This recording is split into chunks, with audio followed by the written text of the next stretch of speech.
છે અને ભગવાન કૃષ્ણ મહાન છે. શું કામ? બાજુમાં રાણી રાધિકા બેઠા છે. જો કૃષ્ણના જીવનમાં રાધા ન હોય તો કૃષ્ણ આધા હોય. એટલે આ બધી જોડ હોય, પણ કાંઈ બધે હરખું ન હોય. મેં ન કીધું, આને કીધું ફોનમાં કે બીજે જમાડતા હોય, બધે ન હોય. ક્યાંક ક્યાંક તો એમાંય શહેરમાં તો પાણી મગાવે તો એમ કે ઉભેરો એડવર્ટાઈઝ આવવા ગયો, કારણ કે એ સિરિયલ જોતા હોય એટલે એડવર્ટાઈઝની વાટે મહેમાનને બેહવું પડે. બોલો. અને એમાંય અડધાને તો બાપુ મોબાઈલે મારી નાખ્યા. હાવ જ્યાં જાવ ને આમ જ ક્યાંક ગયા, આમ જ કરતા.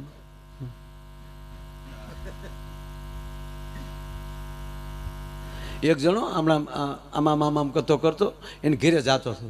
એ 15મા માળે રહેતો હતો, મોટું એપાર્ટમેન્ટ હતું. તે અહીંયા ગયો, આમ કરીને આમ લીફ બોલાવી, લીફ આવી, 15મા માળનું બટન દબ્યું, પછી આમ કરતો હતો. પણ વચ્ચે કોકે ઊભી રખાવી હોય ને, તો કોકે 8મા માળે ઊભી રખાવેલી, તો આવડે ત્યાં ઉતરી ગયો. બોલો. એ આમાં જ હતો. એને એમ કે મારો 15મો માળ આવી ગયો. જે ખૂણાનો ફ્લેટ હતો એ ફ્લેટનો